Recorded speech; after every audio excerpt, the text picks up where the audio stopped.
सुबह के समय भेड़ियों का झुंड अपने इलाके में इकट्ठा था। राणा, तुम हमारे झुंड का कलंक हो। अपनी मनहूस शक्ल लेकर दूर रहो हमसे। मुखिया जी, ये सींग मेरी कमजोरी नहीं, मेरी ताकत भी हो सकता है। भेड़िए अपनी फुर्ती से जाने जाते हैं, किसी सींग वाले राक्षस की तरह नहीं। राणा शरीर से कमजोर था, पर उसका दिमाग जंगल में सबसे तेज चलता था। तभी पेड़ों को तोड़ते हुए खूंखार लकड़बग्घे और उनके पीछे शेर वज्र मैदान में घुस आए। महाराज वज्र, आप हमारे इलाके में? हमने तो कोई गलती नहीं की। गलती ये है कि तुम जिंदा हो भैरव। आज से तुम्हारा सारा शिकार मेरा है।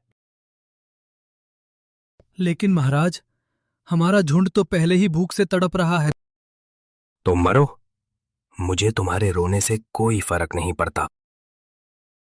हमारा शिकार छीन लेंगे तो हमारे छोटे बच्चे भूखे रह जाएंगे। अगर कल तक 3 मोटे शिकार नहीं मिले तो मैं तुम्हारे बच्चों को ही खा जाऊंगा। ऐसा मत कीजिए महाराज, हम इतनी जल्दी इतना शिकार नहीं ला सकते। ये मेरा आखिरी आदेश है।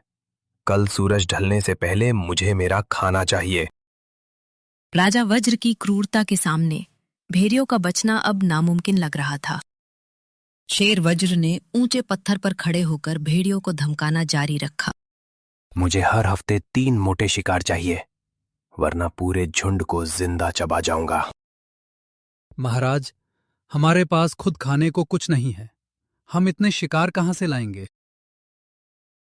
ये क्या अजीब जीव है, एक भेड़िया जिसके माथे पर सींग है।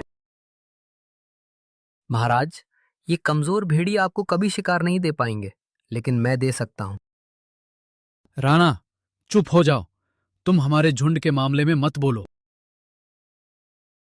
अगर आप मुझे इस झुंड का मुखिया मान ले तो मैं रक्त घाटी के सारे शिकार आपको सौंप दूंगा।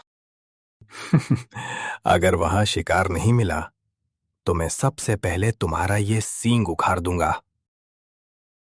मंजूर है महाराज, आज आधी रात को हम वहीं मिलेंगे। राणा ने अपनी जान दांव पर लगाकर शेर के साथ एक खतरनाक सौदा कर लिया था। आधी रात को आसमान में पूरा लाल चांद चमक रहा था। राणा, ये रास्ता बहुत डरावना और सुनसान है, क्या तुम सच बोल रहे हो? महाराज, सबसे अच्छे शिकार हमेशा सबसे खतरनाक जगहों पर ही मिलते हैं। अगर तुमने कोई चालाकी की तो मेरे लकड़बग्घे तुम्हारी हड्डियां चबा जाएंगे। मुझे अपनी जान प्यारी है महाराज, मैं आपसे गद्दारी कैसे कर सकता हूं?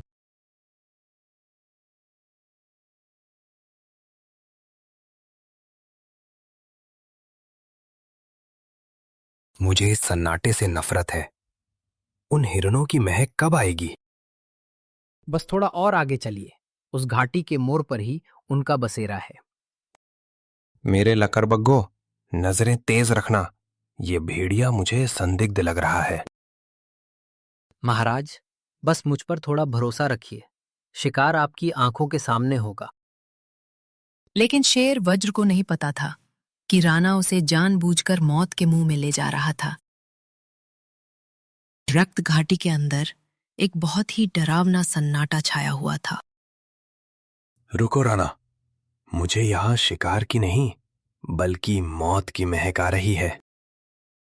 महाराज, हिरन आहट सुनते ही भाग जाते हैं, वे बस आगे गुफा में सो रहे।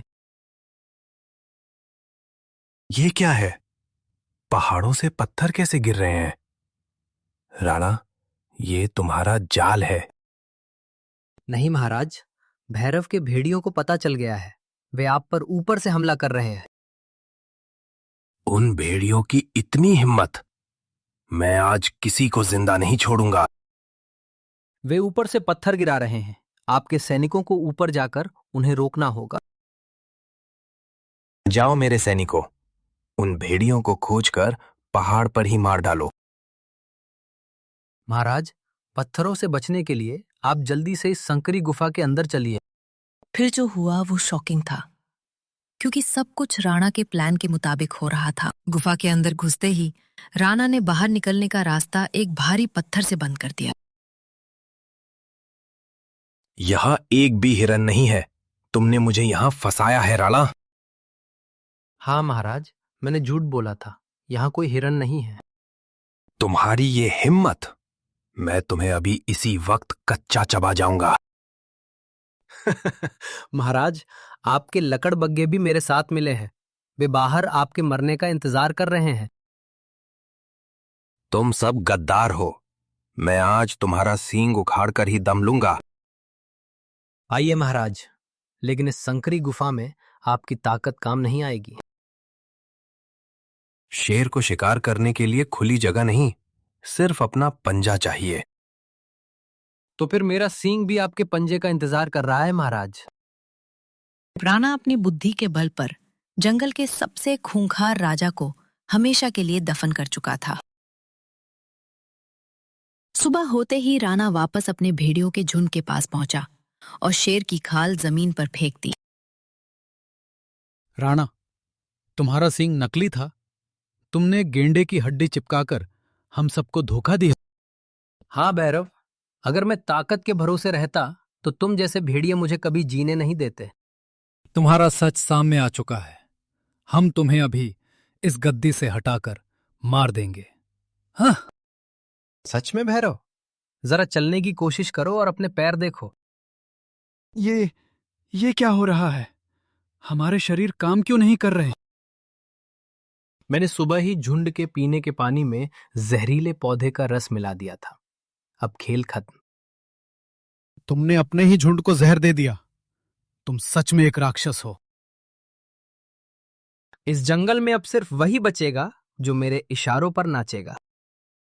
सबसे खतरनाक वो नहीं होता जिसके पास पंजे होते हैं, बल्कि वो होता है जो दिमाग से चाले चलता है।